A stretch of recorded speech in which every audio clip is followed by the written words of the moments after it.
This is it, people. This is what you've been waiting for. This is Everyday Celebrity Podcast. The podcast for everyday people with everyday problems, trying to find everyday solutions to accomplish everyday goals.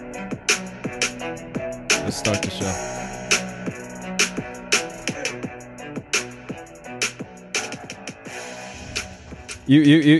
Welcome to another episode of Everyday Celebrity Podcast, number one podcast in Oakland, number one podcast in the Bay Area. This is your number one host, Jordan Owandi. And today we have a special guest. I wanted to talk to, well, a lot of people consider me OG because I have an old person mentality, but I wanted to talk to OG where I get advice and game from someone I really respect, and talk about his life growing up in Chicago back in the 60s and 70s and how different it was back then, and basically his views on the way people are growing up, kids these days and everything else. So without further ado, Don Woods, welcome to the show. Thanks, man. Thanks for having me on.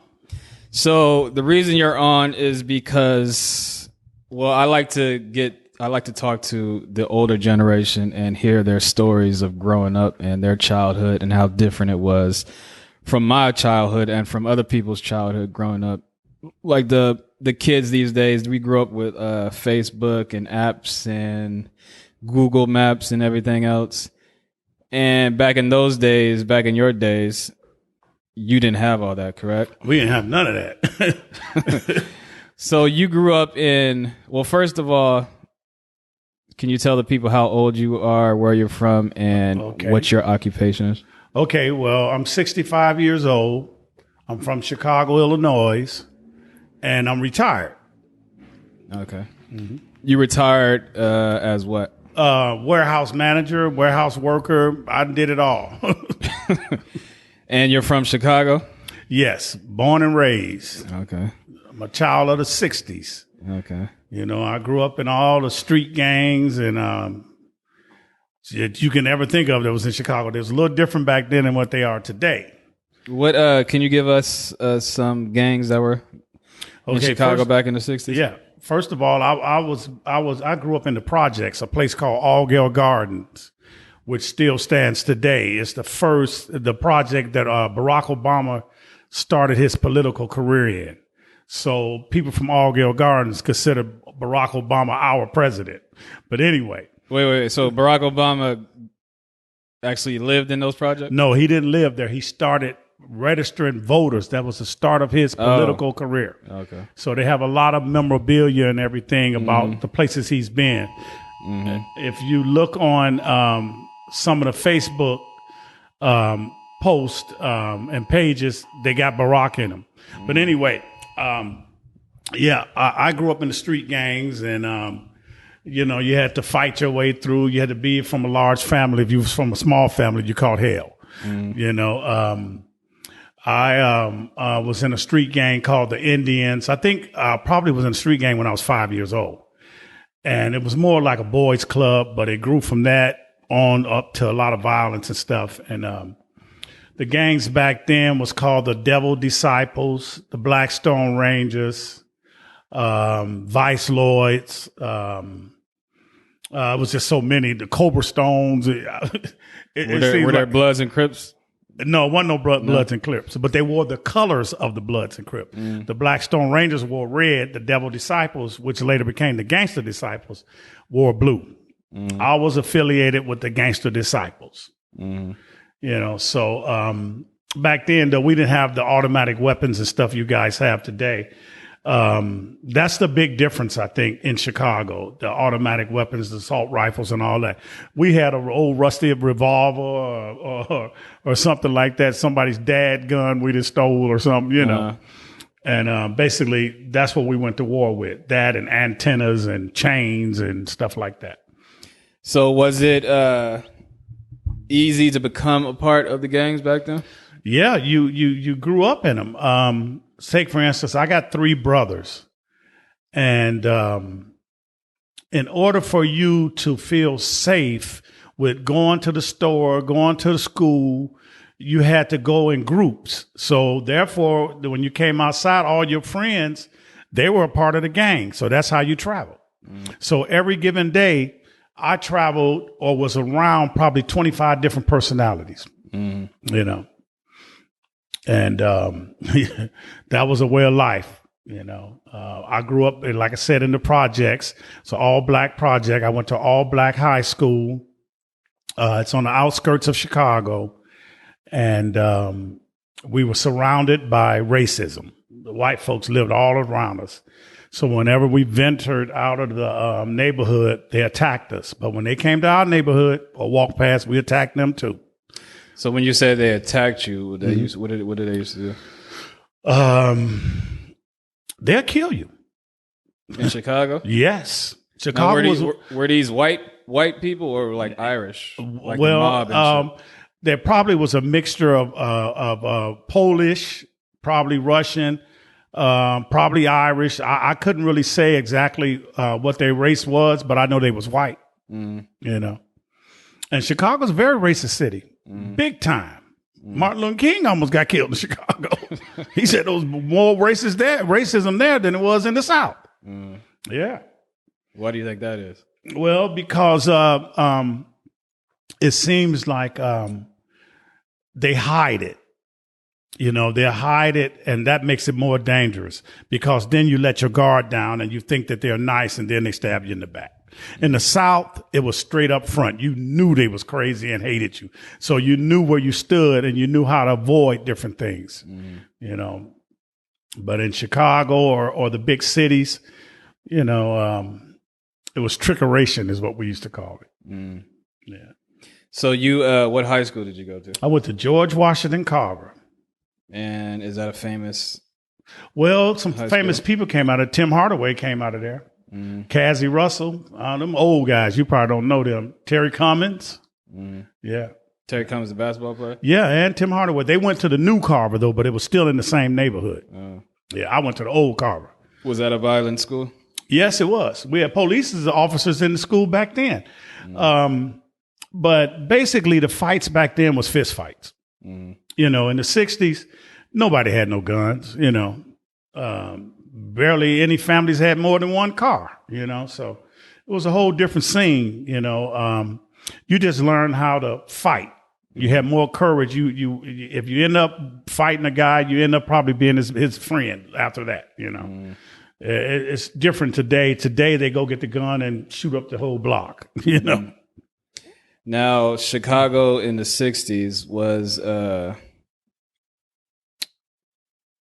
this during the civil rights? Yes. I participated in some of the marches and stuff like that. The riots of 67, I think it was, when King was killed. I can remember they had National Guard in the parks, shoot to kill. The orders would give because we was looting and stuff and tearing up stuff. We was just fed up with how we was being treated. So I was a 13-year-old. I didn't really know what was going on. I was just out there with the crowd. But I can remember when the Black Panthers first came to Chicago, they ran them out. Thought they was another street gang. And they came back later on and everybody understood that they were about a movement, you know, and so it was a difference. But early on, the Blackstone Rangers and Devil Disciples ran Chicago. So the local Chicago gangs ran out the Black Panthers? Yes. They thought they were another street gang trying to move in, you know. Yeah. Were you ever approached by anybody to join the Black Panthers? When I came here. To Oakland? Yes. I came here right on the crest of the Black Panthers' demise. I got here in 74. And right where we at here in West Oakland, this was a big mecca for the Black Panthers back then. Because they started right here on 7th Street. They had the Operation Breadbasket and all that. Yeah, I remember all that stuff. But they were kind of, the FBI and everybody was kind of running them out by then. So I caught the end of it. Yeah. Why didn't you join? It just, well, I had reached a different age, you know. By the time they were looking to recruit me, I was hitting it into my 20s. I was a father and, you know, it was a whole different scene. I was trying to find work and go to school, But I always have been really kind of, with the movement that they had. I always liked the Black Panthers. I always loved what they stood for, And the street gangs of Chicago was totally different, even though they had some positive things in the street gangs in Chicago also. But as a kid, all I can remember is, you go to one neighborhood where you don't belong, and you better be ready to get down, because in Chicago, fights was all over the place. Not at killings, but So it was more like fist fighting back then. Yeah. I come from a violent era. I have a brother right now. He's in prison doing life without possibility of parole. He's a year younger than me, and I look back on things, and that easily could have been me. I escaped by joining the Navy at the age of 17. Okay. Yeah, that's how I got out of Chicago, and I never looked back. I go there every year to visit, but I don't think I could ever live in Chicago again. All right, so let's talk about your life in Chicago as a high school student. What was that like? Well, basically, high school ain't number girls, but but I didn't last in high school. I didn't get a high school diploma. Basically, high school for me was the first couple of years. I was a down student. I played baseball. My dad was my coach. He had 4 sons, so that's what we played, was baseball. So that was the sport that I took into high school. But at some point, I wanted to do the hip, slick, and cool stuff. So I started following the wrong crowd in the street gangs and drinking wine and smoking marijuana, nothing like y'all smoke today. But, so that led from one thing to another, and I got expelled from school. So you were already you were already in a gang. Yeah, I had been in a gang since I was like 5. The same gang? Yeah, no. Well, they grew from the Black Hawks to the Indians. Yeah. And, it was just basically the Indians was probably a group of about 30 guys who we had affiliations with another gang that was more up in the city part of Chicago. And we used them for backup, and they was called the Viscount Indian Pimps or something, so, and there was probably 50 of them. So total, we was less than 100. So, we wasn't that big of a gang compared to the Blackstone Rangers and the Devil Disciples, who ranged in the thousands. Yeah. So did you work at all in high school? Yes. I did the neighborhood youth thing. I worked at the police station, by the way. That was my first real job. Doing what? I worked in the graphic arts department. Basically, all I did was snuck up to court and watch the prostitutes. Basically, that's all I did. I was about 15 years old. And what do you mean, watch the prostitutes? Well, they had, if you go up the back stairs of the building that I worked in, that's where you run into the courthouses, the courtrooms. And they would bring the prostitutes in for court dates, and we would sit there and watch them all day. And it was very interesting, put it that way. But I worked at the police station. I never had any desires of being a cop, though. I used to I just wanted to be a baseball player. That was my whole thing. I love Willie Mays, all of that. And baseball, I was just taken over with it. But by the time I got kicked out of school, I knew I had to do something, so I joined the Navy at the age of 17. Okay, wait. So, I mean, well, go ahead. Rest in peace to Hank Aaron. Hank Aaron died. Okay. Yep. So you what year did you get kicked out of high school? Was it sophomore year? It probably was my junior year. Yeah, because I think I finished 2 grades. Right. And you got kicked out because you hit a teacher. You hit a teacher. Yes. Yeah. Showing off. Yeah. You had to have a reputation, if you ran the streets, and the word got around real fast. Donald hit the teacher in the chest. It was a substitute teacher. They gave you a rep, instant rep, What'd you hit the teacher for? He tried to put me out of the classroom, which wasn't even my classroom. Did you like hit him and knock him out, or what? No, I just hit him in the chest. Basically, I pushed him. Shit, I wasn't big enough for nothing. You know, he's a big guy, but anyway, they kicked me out of school for that. Okay. So when you got kicked out of school, what did your parents say? My dad didn't know. I hid it from him for a while until he found out. And then he said, you got to do something. What you going to do? And I said, I'm going to go into the military, because all the guys that were a year older than me who was turning 18 and was doing the Vietnam War, so they were being drafted. I did not want to go into the Army or Marines and fight. So I knew if I waited till I was 18, they was going to draft me. So I decided to join the Navy or the Air Force before they can get me, and they don't fight. So when you went into the military, this was during the Vietnam War? Yes. Okay. Yes. So during this time, Vietnam War, that time, I mean, this was a lot of hippies and protests and all that shit. Were you involved in that? When I hit here, I got a little taste of it in Chicago. Were there hippies in Chicago? Yes. There's hippies in Chicago. I got a little taste of it on one of my jobs. I was working for a company called World Battery Corporation in Bensenville, Illinois, which is right outside of Chicago. And I was waiting for the Navy to call me and stuff, so I was working there with my aunt. And there was a couple of hippies that worked there, and they introduced me. I always knew how to smoke weed, but they started telling me about all this psychedelic stuff, and you know. So, and I seen that they were, the girls that would come pick them up always was kind of like wearing provocative clothing, you know, because back then they didn't wear no bras, you know, that was a new thing.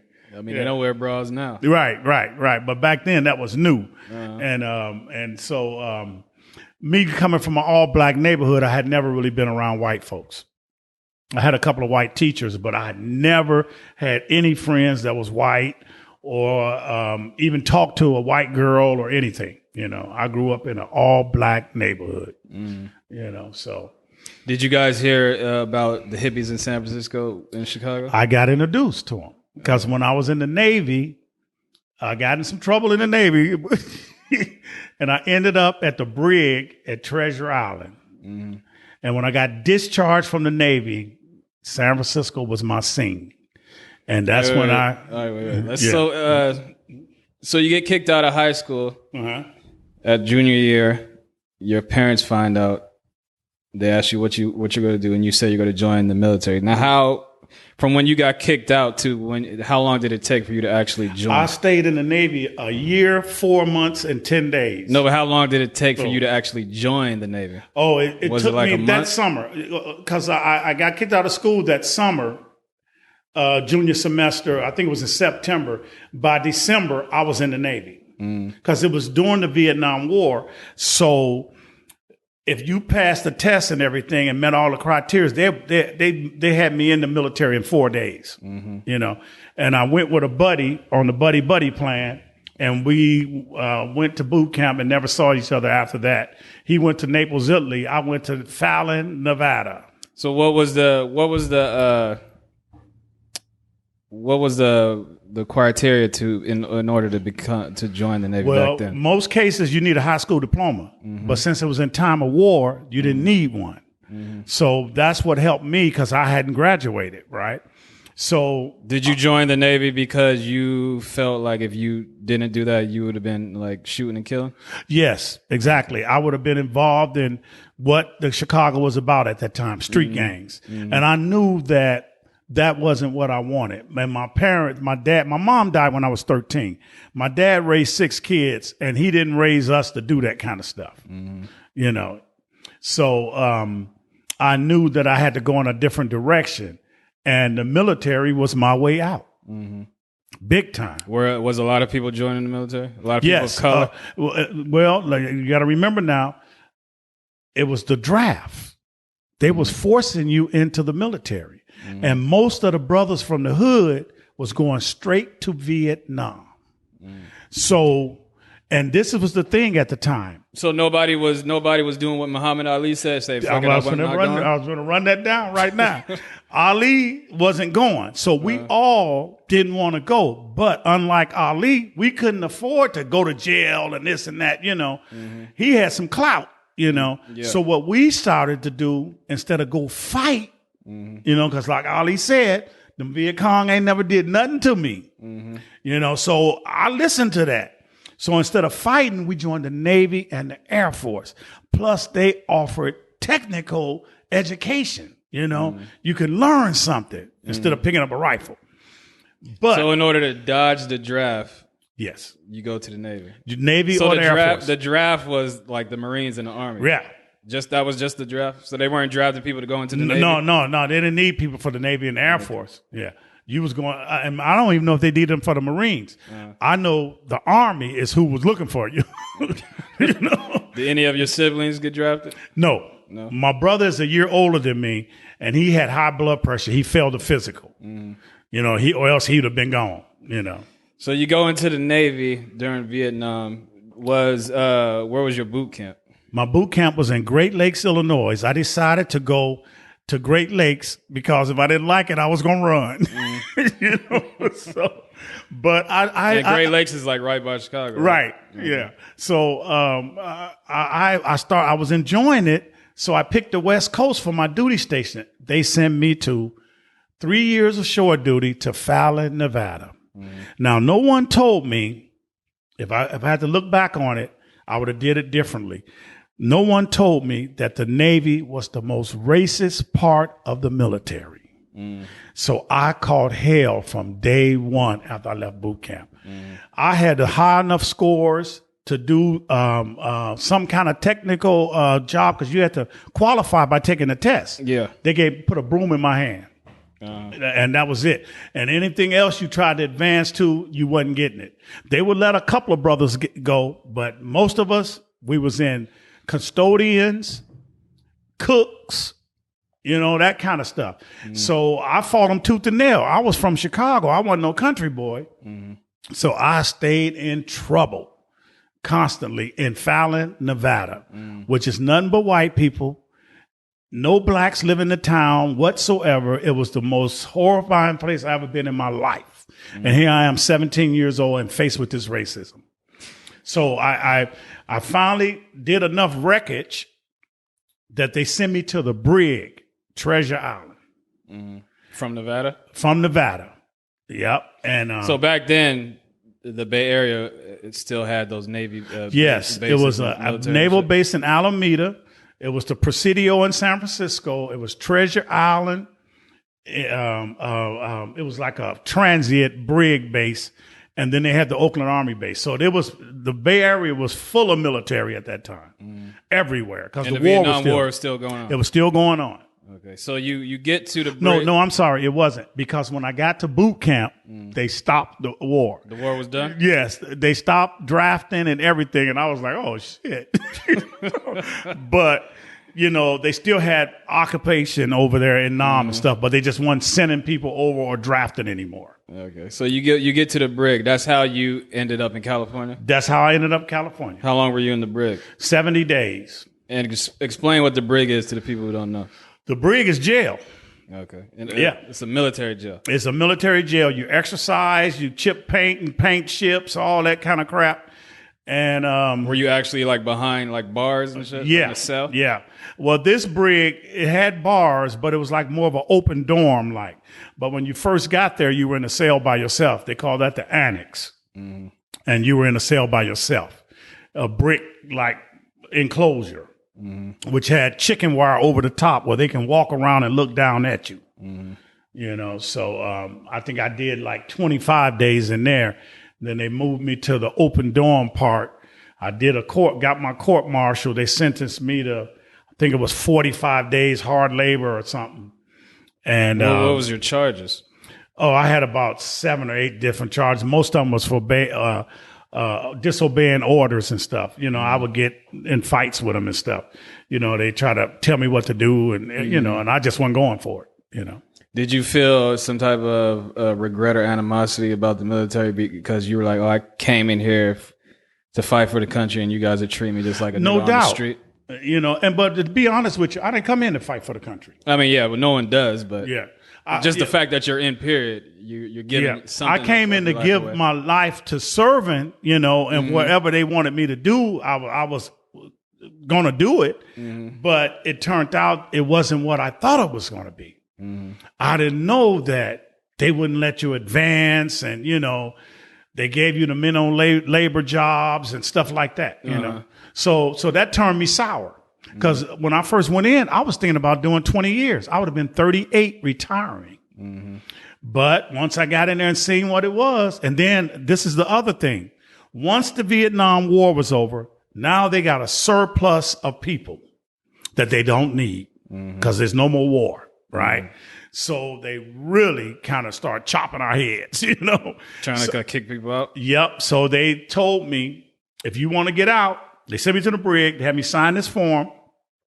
They gave me an honorable discharge, and I was out of the Navy in 1 year, 4 months, and 10 days. And so now I'm on the streets of San Francisco with about $1,200 in my pocket and don't know anyone except for the guys I met in the brig. So when you got out of the brig, as soon as you got out of the brig, you left the military? Yes. I mean, when I got out of the brig, they kept me stationed on Treasure Island for about a month, doing janitorial, cleaning the barracks and stuff like that. And then they called me in one day and they discharged me. What was Treasure Island like back then? Oh, it was great. It was a lot of fun because basically Treasure Island was a transient base where you just saw people coming in from everywhere.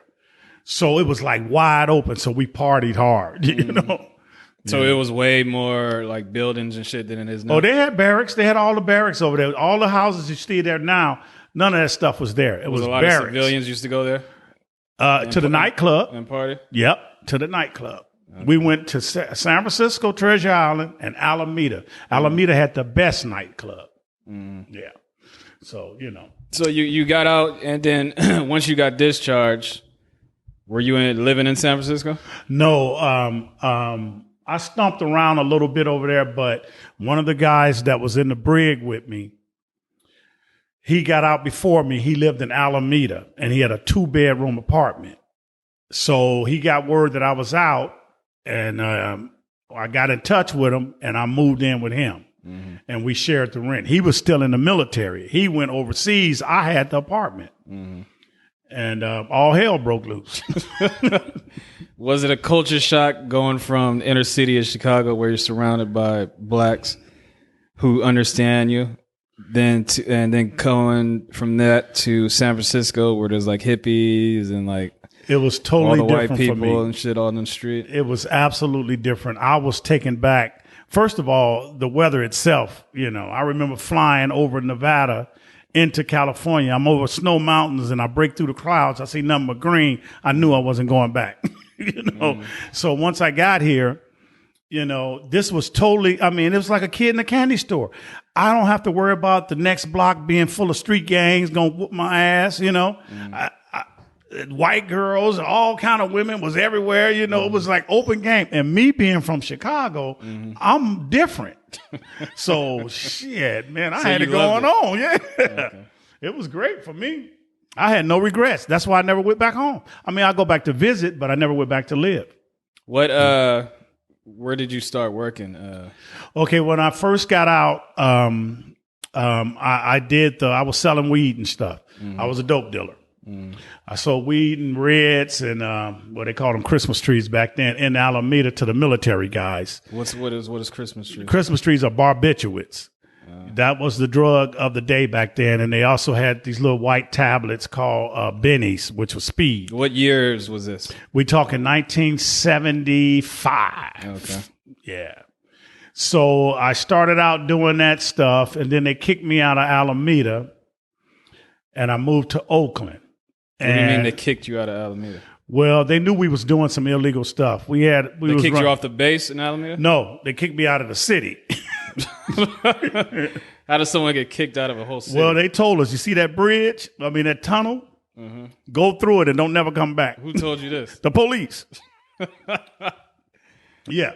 So we lived in a complex that was basically military personnel, and we was the bad guys. We was selling all the stuff. We had prostitutes. We was doing everything. So they took pictures of us, and they had all kind of evidence. They never could really catch us with the drugs, but they told us that if we didn't leave Alameda, we was gonna have some problems. How did you? Once you got out the military, how did you end up selling drugs? Like, who did you know someone who was already selling drugs? And I knew. I got connected. Back then, you have to realize that Superfly, the movie, that's what was kind of like in young blacks' head to get over, because we couldn't make money if you didn't have the education. You couldn't make money, trying to work a regular job. When I got out of the military, the good job was the post office, which is probably still today. I mean, today the post office, they don't make shit. Well, they didn't make that much now. No, yeah, they make decent money. They make about $20 an hour. Yeah, but that ain't shit now. No, but you got to understand, for a guy who probably just starting out, $20 an hour is decent. Yeah, it's decent. So, I mean, you love to make more than that, but, I can remember when I was making $10 at the post office, I thought it was big shit. And that was probably 1979, But anyway, so I started selling weed and all that and stuff, and we got kicked out of Alameda. I moved to Oakland. Some of the older brothers that I was involved with, they were going to the East Bay Skills Center, and they were going to Laney Junior College. I had the GI Bill. I started going. I'm real good with numbers back then, so I started going as an accountant major. Do you remember the guy who put you onto the drug selling? Yes. He's dead now. He's dead. What was his name? Yeah, his name was James Knox. James Knox was the kingpin that you worked for? Well, I didn't work for him. He sold me a pound of weed. I worked for myself. Oh, so you bought a pound of weed? Yes, because remember now, I got out of the military, I had $1,200. So, you want to flip. How much did a pound of weed go for back then? I bought it. He probably beat me. I got it for $210. I was making like $500 off of him. Yeah. Okay. Yeah. All right. So then you got kicked out of Alameda. Did you know about Oakland before you moved there? Yeah, because I had a few girlfriends in Oakland. My wife that's with me today, she's from Oakland, So, I mean, basically it was a challenge to me, because we've got to remember, I'm from Chicago, from the projects. I'm thinking I'm bad, So Oakland didn't scare me. I stepped around East Oakland, West Oakland, or whatever. They wasn't shit to me, but I just kind of just fell right into place, But at the same time, I got my wife pregnant, and I was going to Laney. I was trying to better my life, by taking up accounting. I was going to be a CPA. That test was so hard to pass. I dropped out of school on that. She was pregnant. I went to work, and I got a job at the post office. So was it easy to get a job at the post office back then? For me, because I mean, if you can pass the test and you get that military point preference, they give you 10 points extra if you're in combat, 5 if you wasn't. That'll boost you over the average score. You can get hired. You know. So you were in Oakland in the 70s, right? So, right. 70s, that was when a lot of black exploit films were out. Yeah, they were out. Yeah. And then was that the disco era? It's also the disco era, one of the greatest eras of all time. And also, it was a big era of drugs. That's when drugs came on the scene. Well, the drugs have always been there. In the 50s, it probably was heroin. Through the 60s, it probably was heroin.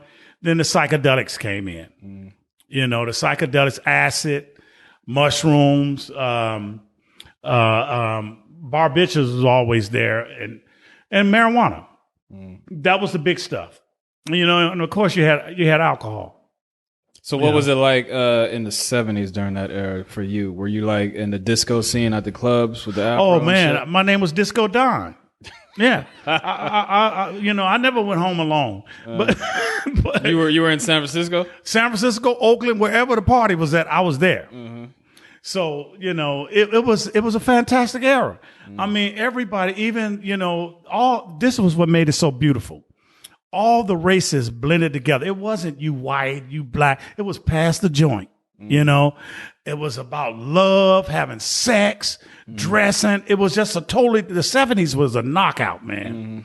And I think that was one of the first decades that all the races kind of came together. Music was great. Weed was good. It wasn't expensive, So it was a melting pot. So I enjoyed the 70s. Was partying in San Francisco different than partying in Oakland back then? Yes. Now, you always had the gay thing over there. Mm-hmm. But it wasn't as prevalent back then as it is now. But you could go to nightclubs in San Francisco where it got a little out of control. It was a little more wilder. So everybody wanted to party over there. In Oakland, you could party hardy, but it just wasn't San Francisco, Did Oakland have disco clubs? Oh, hell yeah. Right down in Jack London Square. Yeah. That's probably where I started going to disco. Mm-hmm. Yeah. Mm-hmm. What's a disco club in San Francisco you used to go to back then? Dance Your Ass Off. That was the name of it? Yeah, that was the name of it. Then they had the Rickshaw. Let me see if I can remember them names. I just remember Dance Your Ass Off. You couldn't pass that one. What was it about that place? It just everything was everything. Mm-hmm. You might see somebody standing over because it was in a big ass building. Mm-hmm. You might see somebody stand over in the corner getting their blowjob. You just never know. Where in San Francisco was it? Oh, where was it at? I think it was off Market. I think it was off downtown. Market. Not quite downtown. Mm. The Rickshaw, I think, was downtown. Yeah, but they had clubs all over. Cocaine and shit all up in the clubs? Yeah, cocaine hadn't started. That it was still hidden in the bathroom, or you do it before you come in, but everybody had a Coke spoon on their neck, Yeah, it didn't start blowing out of control till late 70s. Mm. Yeah, then it was just, all over the place. Did you see any celebrities partying in San Francisco? Yeah, I used to see celebrities in San Francisco and Oakland. Yeah. I can remember Lenny Williams. The singer? Yes. Yes, in Oakland, and we was doing coke. In the club? In the club. Damn. Yeah. And, what was I about to say? So you're partying in the 70s. Did you? What about Woodstock? Oh yeah. See the hippie people that I met in Chicago. Woodstock was 1969. They told me about Woodstock. I always wanted to go, but I wasn't that far out there. See, if you notice that most of the entertainers at Woodstock was white, and most of the people out there was white. Sly and the Family Stones played there, Santana, but they was just now coming into the scene. So blacks wasn't really a part of that crowd yet. You had a few, Now, we was basically disco, and the white folks came over to us, because disco was so much fun. You got brothers walking down the street in 3-inch platforms, bell bottoms, 6-inch afro, looking like they straight up out of African Warrior somewhere. White folks was mesmerized, especially the girls. They was like, "Ooh, we got brothers is in tune with the universe." We set the pace, even today. So that's how you used to dress? Yeah, man, I had a big ass afro and shit, Yep, bell bottoms and the platform shoes. I had all that. The wine pouch, because at one time everybody had wine pouches smoking weed. I hung out at People's Park in Berkeley. I did it all, man. I'm telling you. What about Dolores Park? Did you ever see Santana there? No, I never saw him there. I still want to see Santana today. I've never seen him live. But I knew about all the concerts over there and stuff. But I lived on this side.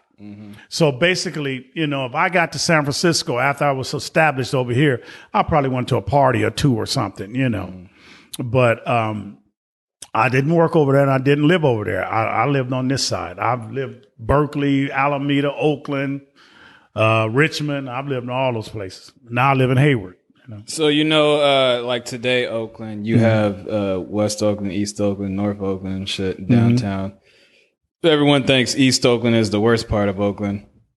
And West Oakland is probably like the second, but it's being gentrified. And then you have these little pocket areas like Piedmont, these little rich areas that they don't even consider Oakland. So how was it back in your day in the 70s? Was East Oakland as bad as it was? Well, to me, my take on it, East Oakland always heavily populated by blacks, but to me, West Oakland was the baddest. I mean, you had the projects, well, you had the village in East Oakland too, but to me, West Oakland was a little more close to Chicago, you know. But nowadays, it is gentrified, so it's nothing like it used to be. I mean, I'm shocked seeing white people walking around with their dog. Back then, you never see that, you know. It was projects all around here, you know. But yeah, it's a big change. It's a big change, and Oakland get a bad rep. You ask me. Oakland is not as bad as people say it is by far. Oh yeah, yeah. I mean, there's more. If you look at statistics, there's more crime that happens on a daily basis in San Francisco than there is Oakland. It's a bigger city. But they don't advertise it because they need that tourist. They need the tourists to come to San Francisco. San Francisco is a tourist city, so if you advertise, motherfuckers getting robbed every day, right? People are not going to come to San Francisco. No. But it's strange you say that because they got the Tenderloin over there. Oh, yeah. And Oakland doesn't have a Tenderloin. But Oakland get the worst you know, part of the stick, you know. And Tenderloin is disgusting. Yes, it is. It is really disgusting. I'm an ex-Uber driver, and believe me, I have over 15,000 trips in San Francisco. So I have seen it all over there, you know, and it's horrible. Some of the people is just, you know, a city that make that kind of money, there's no way they should have that kind of poverty. And right in the heart of their city. You know? Yeah, because if you're in a Tenderloin, if you're like walking around a Tenderloin, you can walk a block, 3 blocks up, and then it'll be all clean, fancy $1 million houses. Then you turn around the block, and then there's syringes on the ground and everything else. So San Francisco's crazy like that. Yep, it is. You can walk right outside of one of them high class hotels, and there's a guy laying right on the ground. Yep. You got to step over him to get out the door. You know? You know? But that's San Francisco, though. It's always been wild and woolly since I've been here. You know. You know. But you know, I got in a lot of trouble later on in life running around here doing partying because the party from the 70s went into the 80s. Once you get into the 80s, you get into crack cocaine. And that was a downfall for me. You know, what was the first time you were introduced to crack cocaine or heard about it?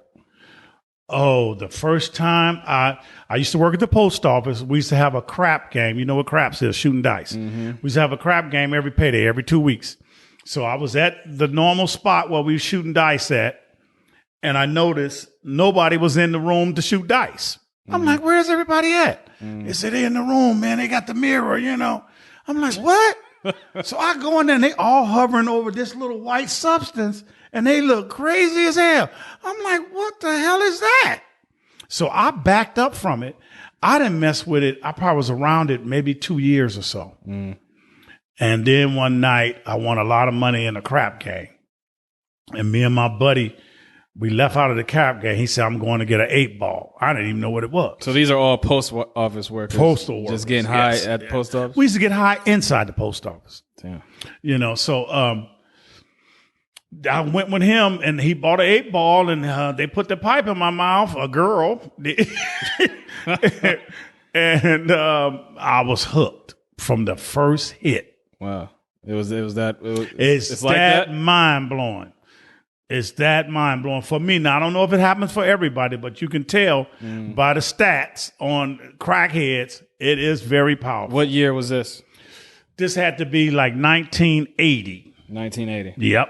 Was the first time you tried crack? Yep. 1980, I would say. Yeah. And this was in Oakland? Yes, it was in Oakland. Yeah, not too far from here. And you were still working at the post office? Yes, I was. I ended up getting fired from the post office behind my crack addiction. How long were you working at the post office? I worked there 2.5 years. So you were actually addicted to crack? Yes. Yes, I had to go to treatment and everything. I'm 25 years clean and sober. You know, and also I was an alcoholic at the age of 14. You You know, them street gangs and stuff. You just don't come out your house saying, I'm finna go bust dude upside the head and you that brave and strong and gonna do it. You drink a little drink first, you know, get that false courage. Now we finna tab some shit, you know, you know. So was crack, was it easy to get back then? Crack was on every corner, every corner. You know, the white man introduced this is what I found out later, but the CIA is what I heard. But it was so prevalent. I mean, and the kids was getting filthy rich off of it, what they call nigger rich, you know, because they weren't saving no money. They weren't buying no house. They end up probably losing all the money fighting cases, you know. But now you got the 16-year-old black guy, a kid, on the street, and he's making 10 grand a day. Almost on every block. It was wild and crazy, something like you've never seen before. This is what I don't understand. This was like you had these 16-year-old kids who were selling crack, but they were selling crack in inner cities where the average person is middle class or poor. So how the fuck were they making so much money? These thousands of dollars selling shit to people who basically didn't have money to begin with. Were like rich people coming to the hood buying this stuff? That happened later on. That happened later on when the white people started coming to the neighborhood wanting to buy crack. Then they started saying, no, it's a problem, you know. But long as the blacks was buying it, they just let it happen. See, that money just was a revolving in the neighborhood. In the community? Yeah. Yes, it wasn't going nowhere. And you got to figure, say if you got 1,000 ladies on welfare and they get $300 a month check. When you smoke crack cocaine, you gonna spend every dime. That's how addictive it was. It ain't like you gonna say, okay, I'm gonna spend $20 and I'm gonna keep the rest. No, you spent every dime. So them kids, that money just was rolling in the neighborhood, you know. Now they would go out and buy 3 or 4 cars, or they had the best, you know, fits on and stuff like that. And they had big old wads in their pocket. But most of them ended up, if not dead, they ended up fighting cases on the drug beefs, you know. So, and the big thing was they was selling this stuff and they were killing their own race. You know, I mean, even though I was hooked on it and stuff, I seen the dangers and I knew what it was all about and stuff. And I was happy as hell when I got off of it. Did you, when you got fired from the post office, did you consider selling crack? Oh, I tried to sell it just to keep smoking it. You know, I wasn't trying to sell it for no profit. You know, I was a crackhead. You know? I'm honest about it, man. I have to look at it like that. You know, that keeps me from going back. And it wasn't easy getting off of it. I went to 13 drug programs at the VA hospital. I was in detox. I would come out with 2 years clean and think I can go drink a beer. And next thing I know, I'm smoking crack again. So I had to cut everything, and including the people I hung around with. Most of my friends nowadays, they don't drink or smoke or none of that, you know. Who do you remember, or do you know, like a famous dealer back then? Oh, wow. None of them was famous in my book, but they might have had big names on the street. You know, the Bells, down here was the Hodges. The brother that was from 66 Village, Felix Mitchell, the one that had the horse-driven carriage for his funeral. You know, a lot of people praised him because he gave bicycles to kids at Christmas. Their mama bought them with the, you know, I never thought that shit was good, you know, but he was in a Jet magazine, you know. Did you ever meet him? No. When did he die? What was that? It had to be, I would say probably like 87. 87? Yeah, somewhere around there. Yeah. Somebody killed him, I think. I think the cops killed him. I forgot how it went down.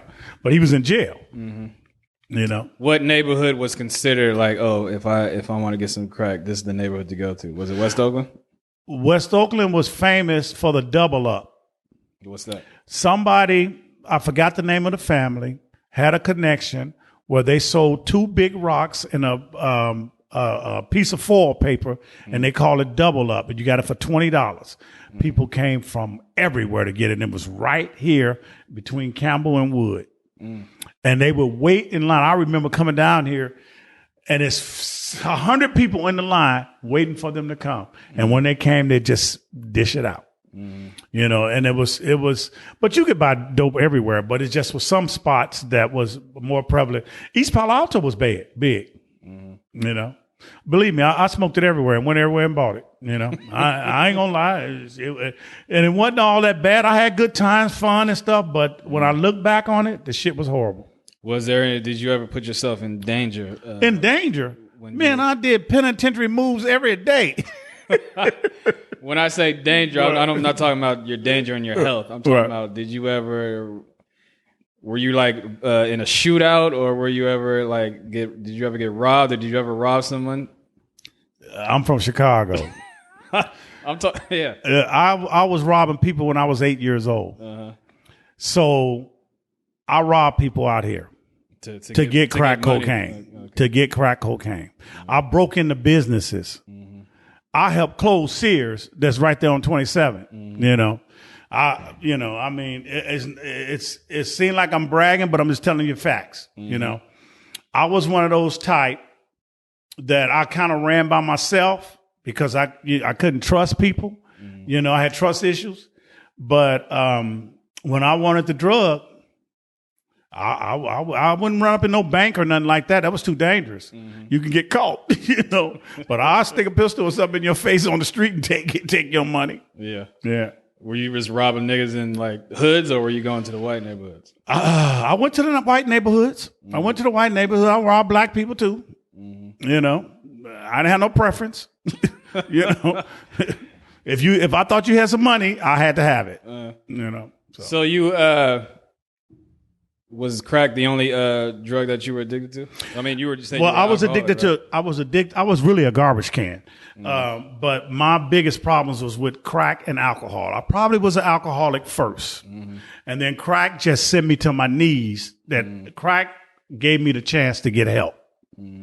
So I think without crack cocaine, I probably drank alcohol till I died. What was a change in point to where you were like, okay, I need to go to rehab? My wife put my ass out. Yeah. So when did you meet your wife? Since we're on her, I met her at the naval base. It was her first time there and my first time there in Alameda. This was the early 70s? Yes, it was 74. A buddy of mine was going with her cousin. And he told me there's some girls going to be at the club tonight. I want you to come with me. And I went with him, and that's how I met her. Yeah. We've been together 46 years off and on. And when did you guys get married? We got married. Oh, man, that's a hell of a question. I think we got married in the 80s, but we got divorced in the 80s, too. So we're not married now. I just call her my wife. So, yeah. So you guys got married, then got divorced, but yeah, then we got together? No, I went to treatment. She divorced me behind the drugs. Oh, okay. Yeah, so she stayed a distance until I got help, and then she supported me, and, you know. By this time, did you already have children with her? Oh, yeah, I had 2 kids with her. Yeah. Was your wife, was she in the military? That's why she was on the base? No, she wasn't in the military. She a country girl from Louisiana. Yeah. What brought her to California? Her mom moved here, you know, for a better way of life, you know. So she was one of those girls who were just hanging out on the base. Yeah. Trying to get like the military guys and shit. Yeah. She was in college when I met her. Okay. Yeah. And so you guys were married, and then you were having problems with the drug addiction, right? And she put you out. She cut my ass loose. And then what? I shouldn't cuss on here. Yeah, you can cuss. Okay, all right. So when you when that happened, did she put you out saying, "Oh, you have an ultimatum. You need to go to treatment, or we're done"? Or did you just? She just had enough. She just had enough. I can tell you a quick little story, right quick. What happened was I came home from maybe a 2 or 3 day dope run. And usually I can tell her some kind of story, and she'll feed me and feel sorry for me. This particular time, she wouldn't even let me in. She gave me my plate of food through the window and then closed the window. I sat on the front porch eating my food and looking at the window, and my 2 kids are in the window looking at me. It broke my heart. I knew I had to get some help. That was the start of my recovery. right there. What year was that? Ooh, you good on these years, huh? I think that was 1988. 1988. Yeah. And then you realize, okay, I need to go to rehab. Now, it took me a little while before I can get some clean time consistently, you know. I would get a year or 2 years and I would relapse, you know, but the relapse was always short, you know, and then I got 5 years clean.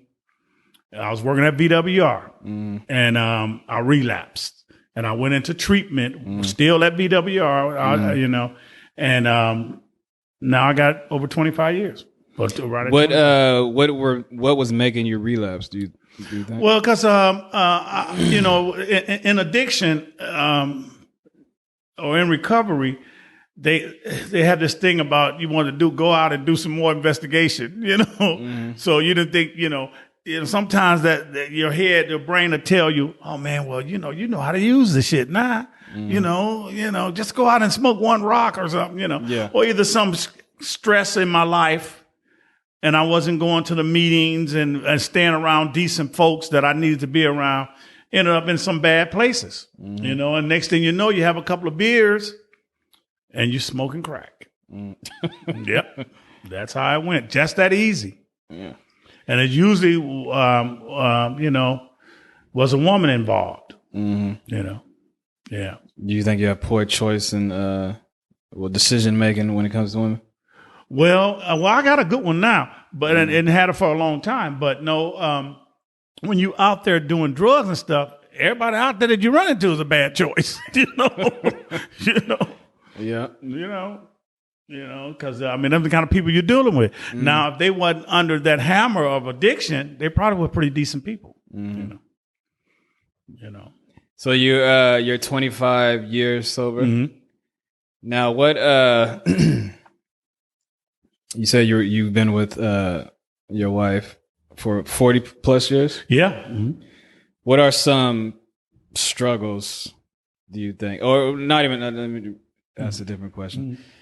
Nowadays, marriage is not really important to people nowadays. Like a lot of people, especially in the Bay Area, there's more single people than marriage. And then a lot of people, if you ask a lot of young people, they don't even consider marriage like a real thing. They think it's like ownership, so they try to stay away from marriage.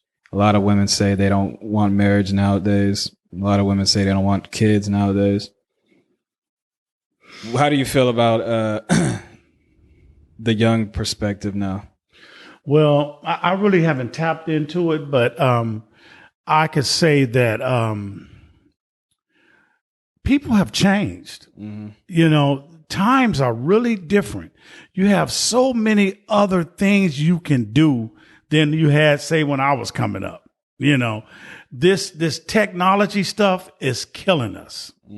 And basically that's what's killing the moral fiber that we had as coming up as kids. You know, it's killing that. So you're not looking at marriage or getting a good job or, you know, it's like fast paced, you know, let me get in here and get this and get on, you know. Yeah. You know, and then the other thing is, to me, I'm probably cussed at for this one. Marijuana. This marijuana and some of the other drugs they got. This shit is horrible. Now it's only if marijuana now is different from the marijuana. It's straight different. It's like scientific now. It helps you. It helps you. Yeah, you got back pain, it helps you. If you fucking can't sleep, it helps you.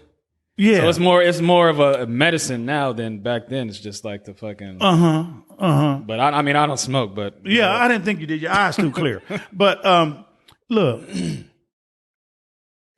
it might start out to be a medicine.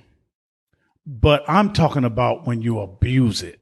And it's easily happening. If you can just ride down the street in the daytime and see people look like they in a stupor or something, like they zombies.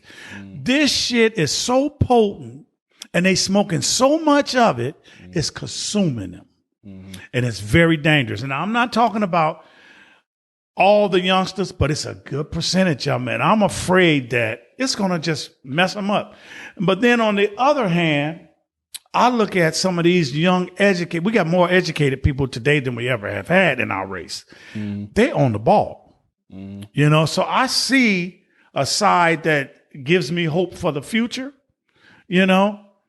But when I look at them weed heads, they smoking too much, man, because they're abusing it. Anything you abuse is going to cause you some problems. Yeah, I mean, weed is the least of your worries when you talk about today's drugs. So, like today, if you listen to music, it's today's society with youngins is that taking drugs is cool now. It's like the cool thing. It was cool when I was a youngster, but back then, it was more secretive. Like you're in a club, like you wouldn't see people doing cocaine. Right, it's legal now. In the middle of the dance floor, you'll go hide in the bathroom and do it and keep it silent. You won't want everyone to know. Nowadays, it's like cool to be out in the party and then you just pull it out on the dance floor, and then people popping pills and shit. Well, a lot of it to me is coming scissor. from rap music. Yeah, that's what I'm saying. Yeah. So the rap music is horrible for our race, you ask me. How do you feel about the generation making it cool to do drugs now, and then your generation, even though drugs was still there, but drugs was more like first of all cool to be doing it. First of all, drugs have always been cool to do if you run in those circles. You know, yeah, you always had those out there. Don't do that, boy, that mess you up, you know. But today, with it being legal, it's like going to the liquor store. It's one on every corner. When I was a kid, liquor was the thing. Weed has took that place. So and I'm gonna tell you, liquor has been a problem in society since the day it was invented. Oh yeah. So weed is taking its place. Liquor to businesses, that's too much money. They ain't going nowhere. No, it's not. It's not. You know, it's not. You know, something drastically have to have, you know, liquor and cigarettes, you know. But I mean, weed is it's really hard to say because everybody don't abuse it. But I'm just speaking about the ones that abuse it. Like I told you, I was an Uber driver, 17,000 trips. I had so many kids in my car smelling with that shit, going to work in the morning, going to work. I'm like, how you going to work like that? It's legal, but they blasted out their mind, you know. And so it kind of worries me in some perspective, you know. I just think it's going to be a big problem. You know, I mean, that's the difference to me from when I was growing up. We didn't have weed that consumed you like that. You know, all we do is if it was sex and to eat, we have munchies and shit and to laugh. You said now, even yourself. It's medicine and, you know. Oh, yeah. They use it for different reasons now. They said they got weed to help you with your homework. Shit, what the hell? And more old people are smoking. More old for pain white people. And stuff. Like, But see, those are the people that's probably not abusing it. Remember now, I'm talking about the abuser. Yeah. Yeah. You know, it's a big difference, you know, because it does have some good quality to it, you know. I mean, there's people out there who need it, you know, medicine and stuff like that. But that abuser, and you see our youth of today, I got a buddy that's got a son that spends $1,500 a month smoking weed. Okay. Yeah. You know, and he's not the only one, you know, so that's what I'm talking about. So you say you have grandchildren, right? Yeah, I got grandkids and great grandkids. I got 3 great grandkids now. So you, when you look at your kids raising their kids, do you ever have a problem with the way your children are raising their kids? Yeah, I do, you know, and that's going to happen. You know, you just try to fit in where you can get in, you know. You can't tell them how to raise their kids exactly. You know, I made a lot of mistakes, but I tell them that listen to me because I've already made the mistakes for you. So here's what you don't do, you know. And I just try to be in my kids, my grandkids, and my great kids. I try to be in their life with a positive image, you know. You know. How many kids do you have? I have 3 kids, 7 grandkids, 3 great grandkids. 7 grandkids, yeah, and 3 great grandkids, yeah. Yeah, I started kind of early. So the 3 of your kids, how Tell which ones has kids and like the Okay, the my numbers. oldest daughter, she lives in Chicago or DeKalb, Illinois. She's 47 years old. She has 3 kids, 2 boys and a girl. My second daughter lives with me. She's 45, trying to put her out. She has 1 daughter who has my great grandson. Then I have a son who has 3 kids. He's 39 years old.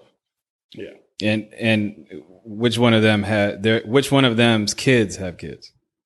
Oh, my oldest daughter, her 2 sons have my 2 granddaughter, great granddaughter, and great grandson. Then my second daughter, her daughter Ajane, has a little boy. That's my other great grandson. Yeah. I see them a lot, but I don't see the other ones. They live in Chicago that much. You know? Did you ever, your kids, when they brought the other half to the kids, did you ever say like, "Oh, I don't like that person"? Hell yeah. Yeah, there's a couple of guys I didn't like, and you know, and then there's a couple I did, and they didn't work out. You know, yeah.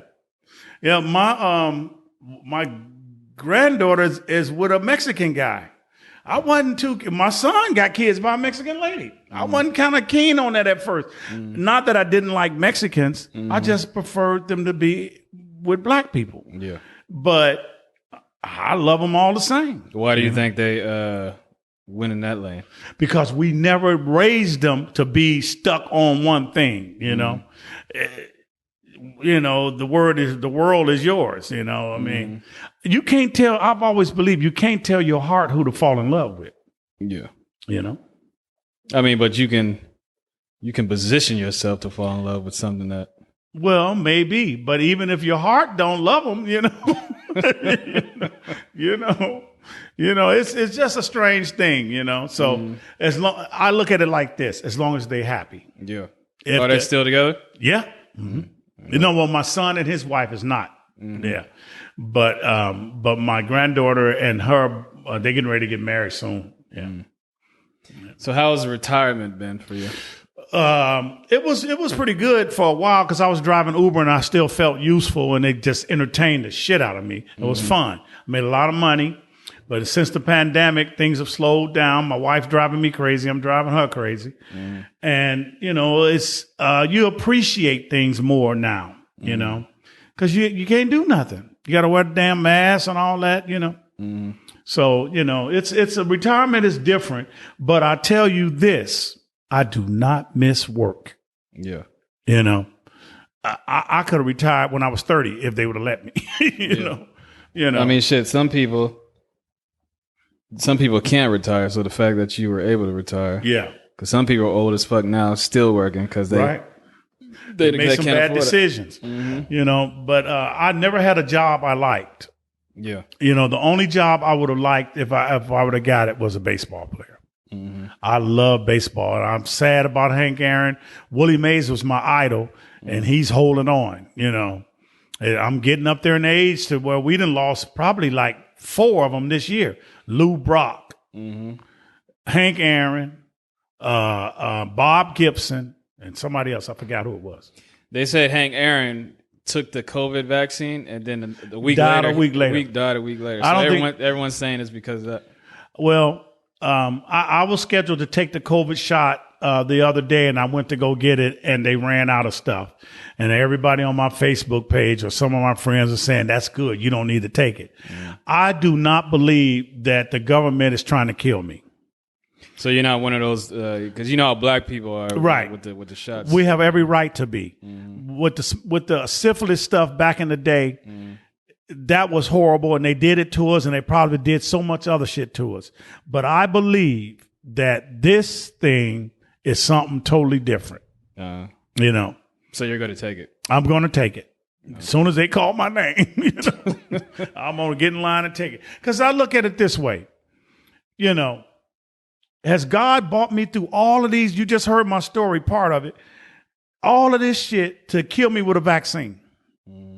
You know, I don't think so. And this is my higher power I'm talking about. Yeah. Some people call him God, Jehovah, Allah, whatever, you know. You know, I don't believe that he going to bring me to this point to let some vaccine kill me. You know, I just don't believe that. And if he does, it was my turn, you know. You know, I've lived a life, you know.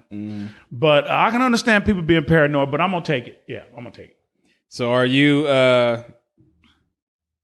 well, I ask you a question. I want to ask you a question about what happened recently with the Capitol. How do you feel about that? I was not surprised at all. I was not surprised with the anger that I saw in the people's faces. They were out of their damn minds. I truly believe that it was an attempted coup, that Trump and all of them was involved in it, and they were going to try to take over the government and have their own thing. And he used all those 70 million people who voted for him, all those radical ass groups. He spurred them along, and they didn't need too much because once again, I believe that the reason why they were so angry and they fight so hard is they're afraid that if it becomes equal, we're going to kill them. I really believe that. So they are trying every bit, because they're conscious. What they have did to the people in the United States all these years, they are so afraid that the people are going to come get their ass. And when you say people, you're talking people of color? Yes. People of color. Yes. Exactly. So when I looked at it, I mean, I did a podcast on this specific subject like last week. And the way I look at it is, what I saw was, I mean, even though they were all white people, what I saw was a bunch of people who 100% believed in something. People who were willing to die for what they believed in, even though what they believed in was false and stupid, right? All those people, if you look in their eyes, 100% believed that, okay, this election was stolen and we're here to die for what we believe in. Now, if black people, let's say if black people, what happened at the Capitol can never be black people, right? Because first of all, we wouldn't even get that close to the Capitol. Second of all, you would never get that many black people willing to die for the cause. You have a bunch of people who will be like, who will talk about it and be like, you know what? Yeah, I'm here for the cause. I'm going to march. But as soon as the gas comes, they're going to run.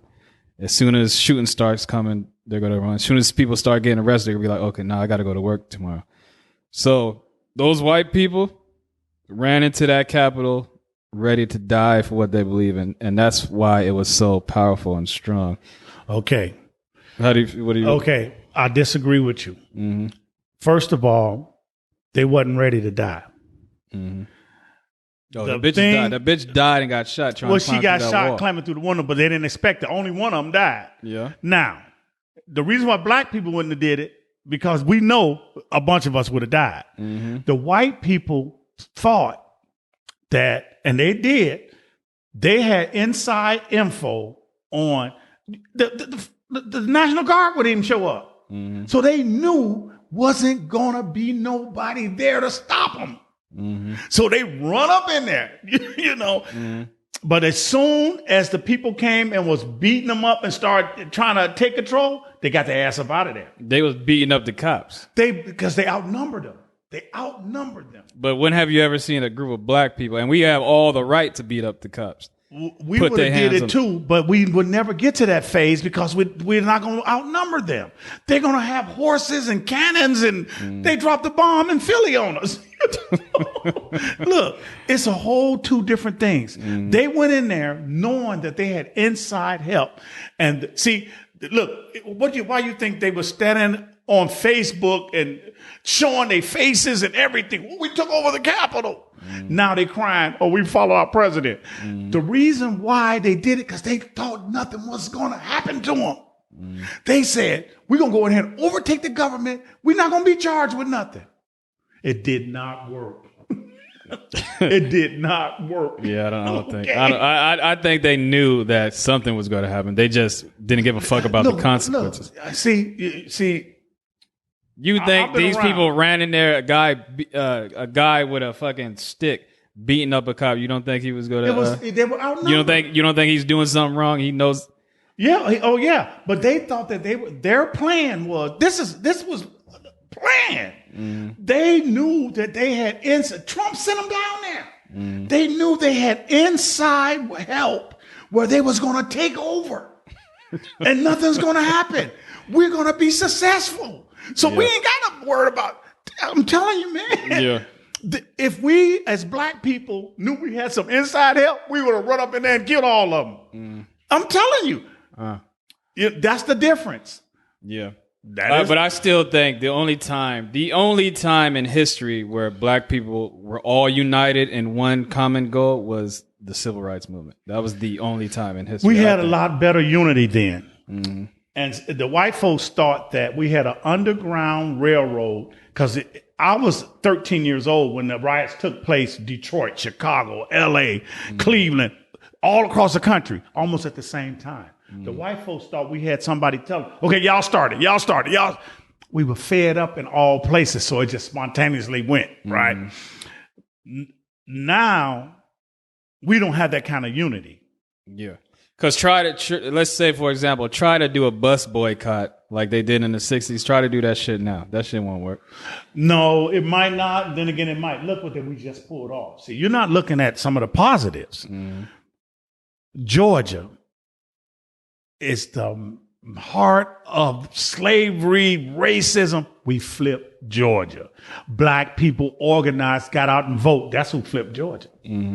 So we can do it, bro. But the only reason we flipped Georgia is because of whatever the reason was. It was the same cause, one cause. Whatever the reason was, it was just to go get a bag of weed. Whatever it was, we flipped it. You know. So that's all you look at. Yeah. So what we fail in right now today is organization. Sister Abrams organized Georgia. Her and that other sister, I forgot her name, they organized. They've been doing it since she lost the governorship. They got them and they flipped. And do you know how fantastic? That's why Trump and them is so mad. There's no way you flip Georgia.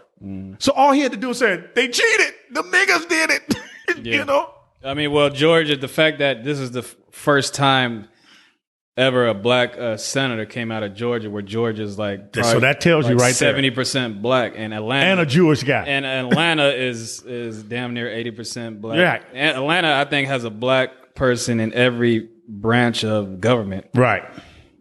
And the fact that it took this long, that's kind of weird no organization. We finally got somebody who was willing to put the work in to organize us. See, that's why the white folks kill off every time we get a leader. Bam, kill that nigga. Kill him. Yeah. We can't organize. Yeah.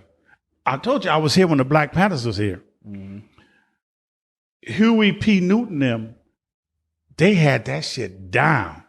Do you know that the FBI shot and killed almost simultaneously together all the Black Panthers location across the country at the same time? They raided them and just started shooting. That's how bad they wanted to get rid of them. Because they were starting a movement that they knew was going to be, it was all about equality, you know? So they kill all of our leaders, you know, every chance they get. The FBI killed our leaders with the help of black people. That's what's wrong with the shit now. Man, that's not, look. Just because you black don't mean you ain't gonna sell out for that dollar. Yeah. You can go look at the Indians. Look what they did to the Indians. The Indians have probably been mistreated worse than the blacks. They genocide. They almost killed them off. And the ones they didn't kill, they're alcoholics. They gave smallpox to them. You know, this is how bad it is. Yeah. But the Indian had people working with the white folks, scouts. You know. It's called survival. Yeah. You're going to always have that. You know? You're going to, all of us ain't righteous. You know?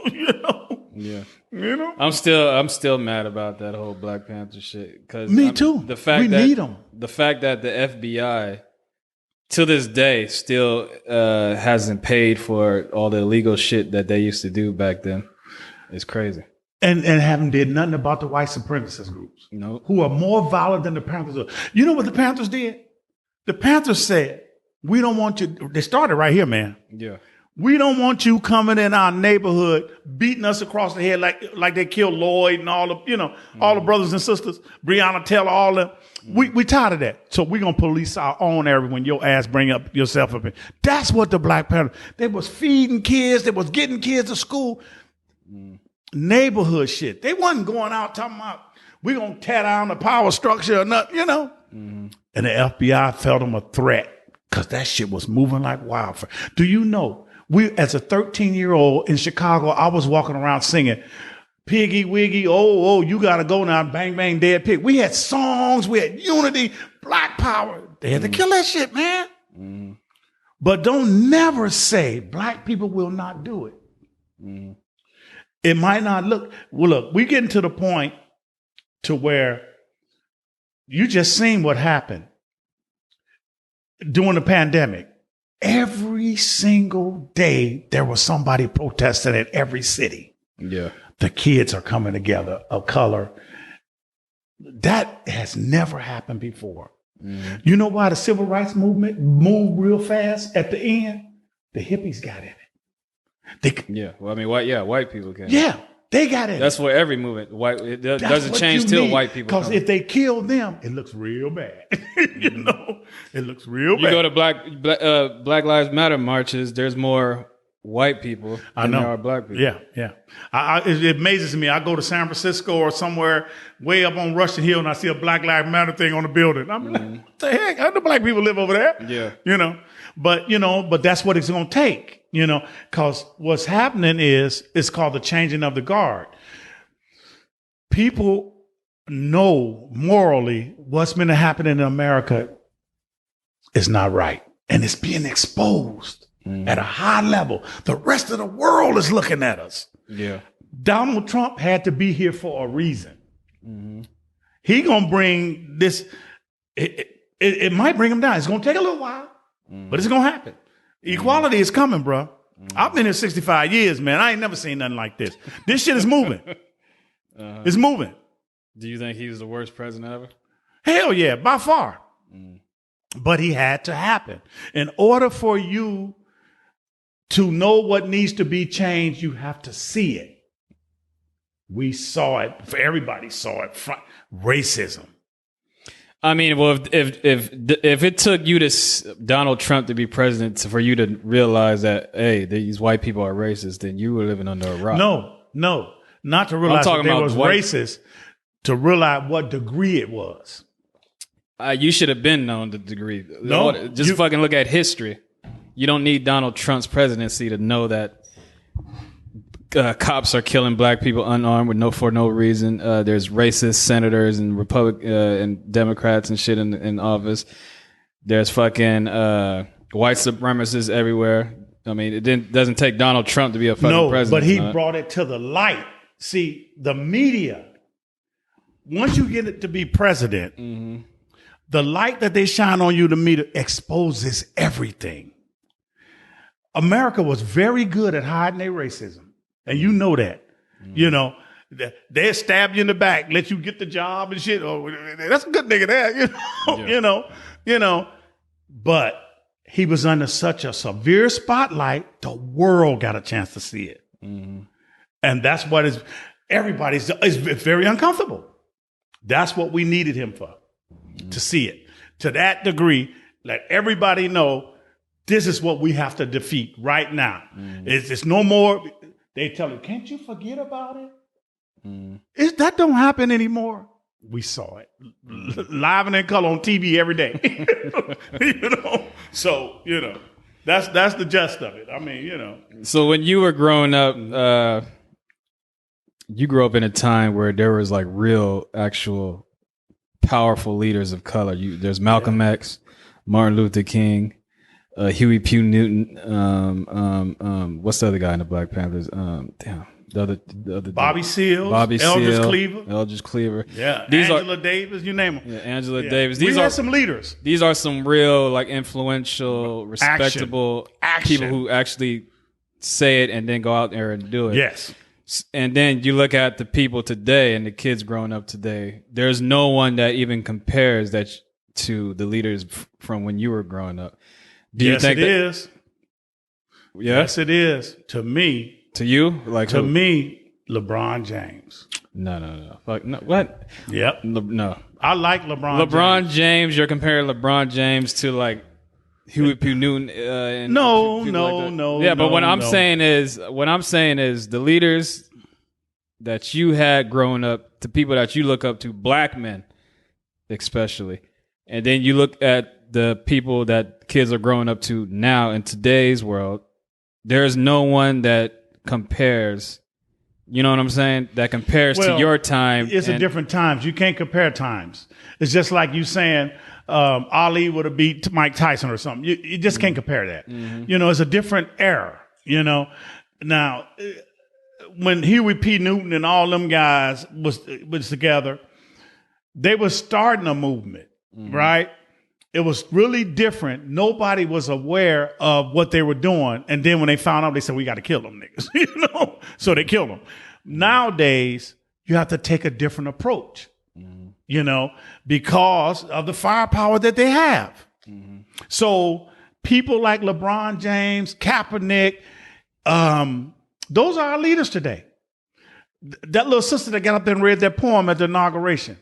That kind of stuff. We have to look for inspiration and, you know, and we have to be educated, you know. It's a different tactic. Mm-hmm. Back then, we was trying to meet force with force. You know, it didn't work. It didn't work. King tried to do it peacefully. Didn't work. Yeah. You know? Well, I think that's what's wrong with is black people are too forgiving. Black people are the only people who are expected, this cop is going to pull your 12-year-old son over and shoot him unarmed, kill him.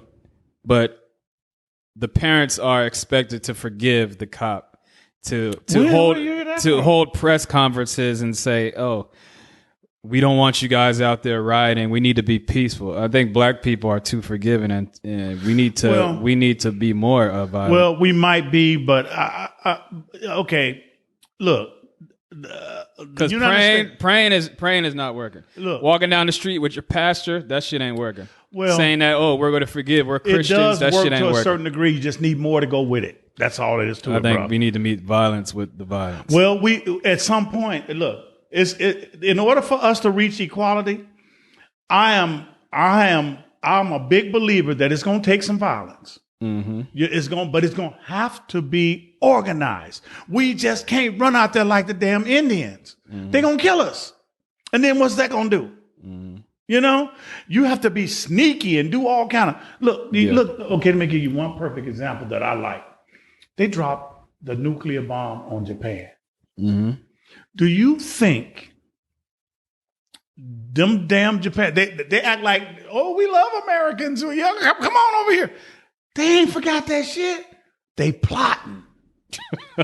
They fucking plotting, man. Yeah. You know, that's what we doing. They killed a brother down the street. We ain't forgot that shit. We gonna pray for y'all. We plotting. Mm-hmm. One day we gonna have our say. Mm-hmm. And then you motherfuckers better look out. Right now we ain't ready. Mm-hmm. So in order to survive, we gonna pray for him. We forgive y'all. You know, we ain't got here this long, man, like this, being dumb. We the biggest survivors on earth. They done threw everything but the kitchen sink at us. Yeah. We survived it. Mm-hmm. These motherfuckers steady trying to come up with shit. We got to get them niggas, you know. Mm-hmm. They getting too strong. Mm-hmm. We survived it. One of these times, we're going to be had enough. Mm-hmm. And that's, look out, here it comes. We looking for. I mean, but what does it take for people to say we need a leader? Enough? We done went through everything. We need a leader. There's video. We done seen video. I thought George Floyd was like the calling point where we had enough, because it's so simple. Like, this guy is just standing here and your knee on his neck. It's not going to be done legally. Yeah. It's not going to be. It's going to take some violence. But see, what the biggest thing what we have to stop doing is shooting down brothers like LeBron and Kaepernick, and we got to stop that. We got to say, yeah, do your part. I like what you're doing. I'm behind you, you know, until we can get one day,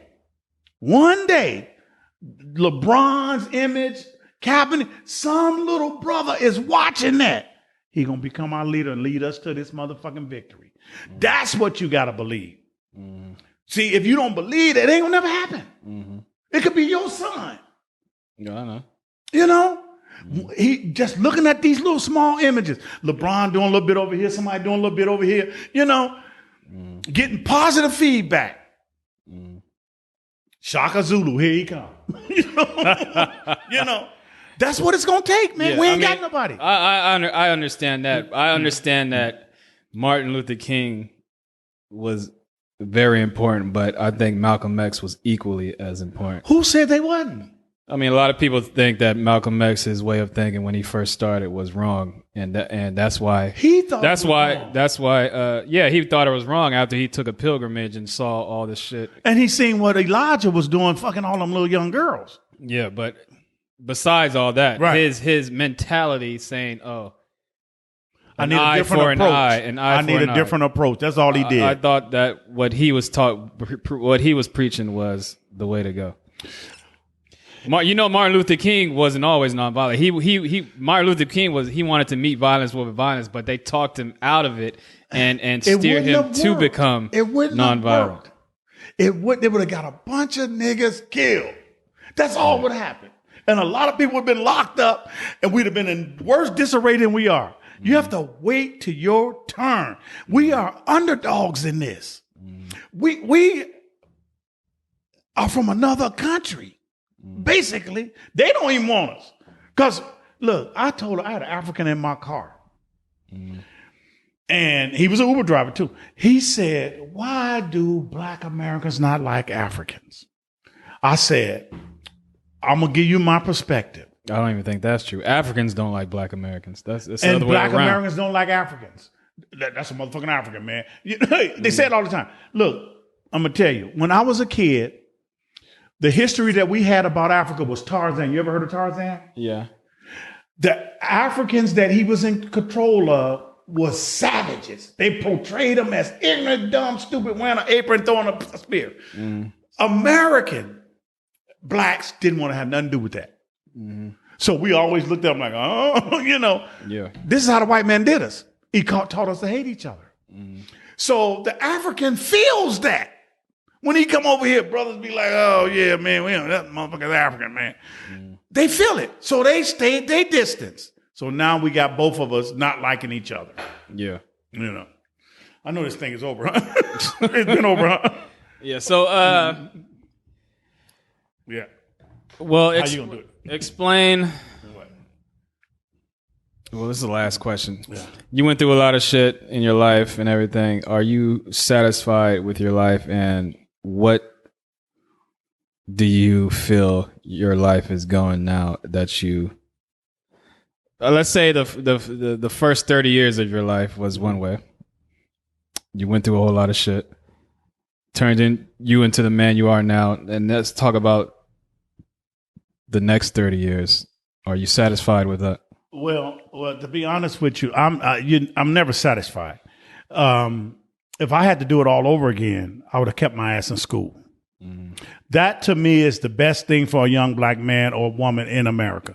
You have to get the education. And now I know all of us can't do it, but just try if you can. But and so I wish that if I had to change anything, I would have stayed in school and got my education. The person I am today, I always feel there's room for improvement.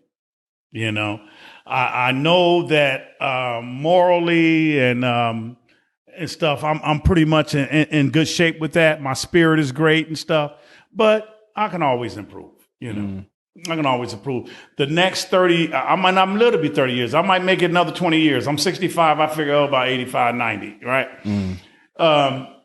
If I live that far, I believe I will see a change in America. I might live long enough to see some form of equality. That's what I'm looking for. Okay. All right. Well, Don, I mean, I know you're not really active on social media, so I wouldn't even. Well, what about your Facebook? Do you want to tell the people where they can find you on Facebook? They want to reach out? Because, this is the number one podcast in Oakland, so a lot of people are going to listen to this. No, just first I got to see it because I don't know. Yeah. They can see me on, tell them where to see me on Instagram. Instagram? Yeah. But you don't even know your Instagram name. It's Donald Woods 91. See, that's that old shit. They're not really. Yeah, we ain't plugged into the stuff like that. Oh, man, I don't even know how to find it. But anyway, I know it's Donald Woods 9136. Yeah, that's it. Okay, well, yeah, find him on Instagram, find him on Facebook, Donald Woods Sr., I believe. Yeah. And once again, thanks for joining me on Everyday Celebrity Podcast. This is your host, Jordan Owandi, and we are out. All right. That was pretty good.